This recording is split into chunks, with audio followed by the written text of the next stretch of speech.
Les gens me présentent. Vous êtes le fondateur de l'association Broadband 78. C'est une association qui a été créée en mars dernier. Avec vous, on va parler fibre optique pour les entreprises, pour les particuliers. Il y a un budget qui a été assez important, qui a été voté au Conseil général des Yvelines. L'agglomération saint-quentinoise favorise également le développement de la fibre optique. Alors en principe, d'ici 2020, tout le département devrait être doté de fibre optique, mais pour vous, ça ne va pas assez vite. Et c'est un peu le but de la création de votre association. Ça ne va pas assez vite pour moi, mais aussi pour tout un tas de gens dans les Yvelines qui commencent à râler parce qu'ils n'ont pas de débit pour faire leur business.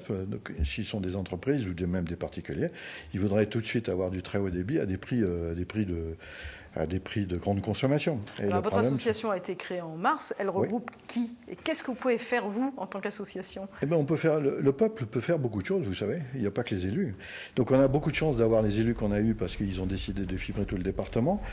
Notre association regroupe les membres fondateurs, on était 17. Vous avez un médecin, un expert comptable, 3 retraités, 4 ou 5 entreprises dites des start-up, parce qu'il y en a beaucoup dans le département.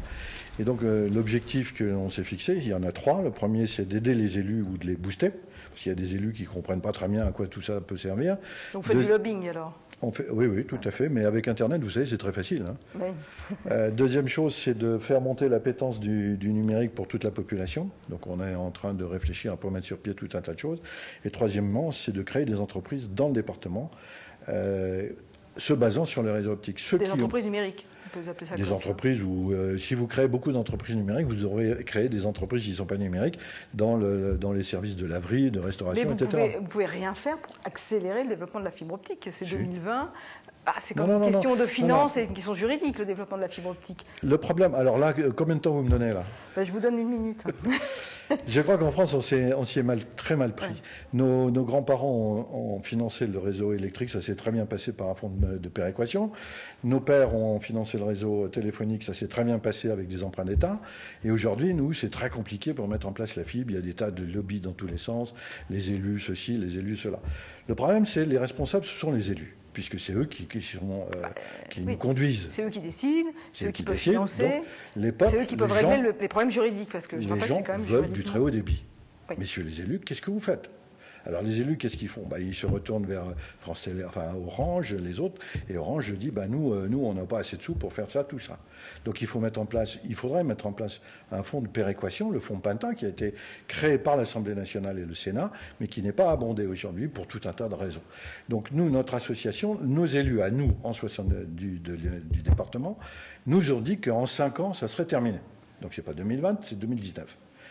Ils nous ont dit, puisqu'on a reçu 2 conseillers généraux dans notre association qui sont venus nous expliquer très simplement où on en était, ils nous ont dit que les travaux allaient démarrer en 2014, qu'on allait fibrer aussi tous les villages des Yvelines, il n'y a pas que les villes, et ça représente quand même beaucoup de monde, et qu'en 2019, tout est terminé. Voilà, c'est tout. Bon, c'est déjà une avancée. Vous allez nous expliquer les bienfaits de la fibre optique pour les particuliers, parce que peut-être certaines personnes ne savent pas à quoi ça peut servir concrètement dans la vie au quotidien. Mais d'abord, je vous propose d'aller à la rencontre des Saint-Quentinois, et nous leur avons demandé s'ils étaient déjà, aujourd'hui, là en 2013, on est ni en 2019 ni en 2020, en 2013, s'ils étaient contents, ce 3 juillet 2013, de leur Internet. On écoute les réponses. J'habite à Plaisir et à la Mar-au-Saule, et non, j'ai pas un débit suffisant. Ma connexion, quand je regarde des vidéos YouTube pendant des heures, 18h, 20, minuit on va dire,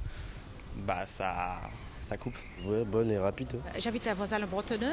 On a été pilote pour la connexion de la fibre optique. La fibre optique est arrivée jusqu'au garage, mais malheureusement, il n'y a pas un opérateur en face pour nous offrir quelque chose de convenable. Elle n'est jamais assez rapide, il y a toujours beaucoup de problèmes, mais c'est normal parce que je pense que les technologies sont en contradiction entre ce qu'on nous vend et puis ce qu'on fait.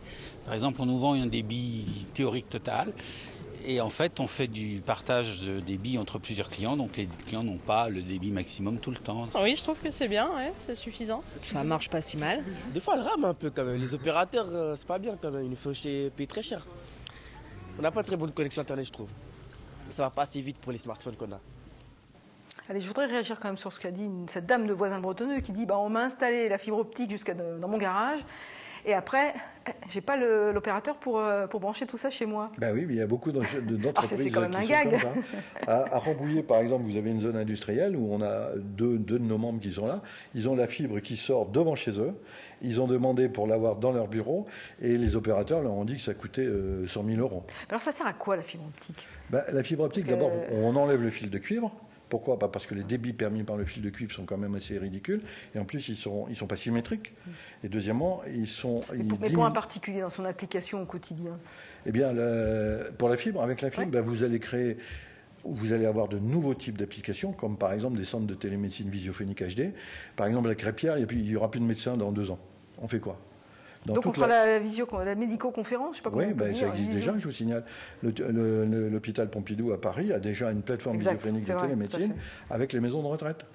Bon, ensuite, vous aurez dans l'éducation, avec des applicatifs nouveaux. La visiophonie va être, comme disent les spécialistes, la killer app, l'application qui va faire que les gens vont vouloir l'avoir. Vous pouvez faire de la visiophonie aujourd'hui, avec Skype, etc. Mais avec du débit, vous pouvez faire beaucoup, beaucoup mieux. Donc on pourra faire mieux, on espère, donc avant 2020, 2019. On espère. On espère, en tout cas. Et en tout cas, votre association est là pour faire du lobbying, on peut dire ça comme ça. Donc si des gens veulent nous rejoindre, il n'y a aucun problème. Et bien justement, et vous avez une réunion de travail, la prochaine aura lieu le 5 juillet, donc vendredi, à Naufle-le-Château, pour ceux qui s'intéressent à la question. Et plus vous êtes nombreux, plus vous êtes forts. Ça sera streamé en temps réel, c'est-à-dire que les gens pourront regarder comme cette émission ici. Et oui, voilà, effectivement, on est streamé, vous êtes streamé aussi. Voilà, donc réunion le 5 juillet à Naufle-le-Château avec l'association Broadband 78, si vous vous intéressez à la question du très haut débit, de la fibre optique, et vous voulez que ça s'accélère un petit peu du côté de chez vous. Merci beaucoup à vous d'être venu sur le plateau de 17-8. Allez, l'émission se poursuit direction Magny, les Hameaux, à la découverte d'un jardin mandala, un jardin tout en rond qui fait la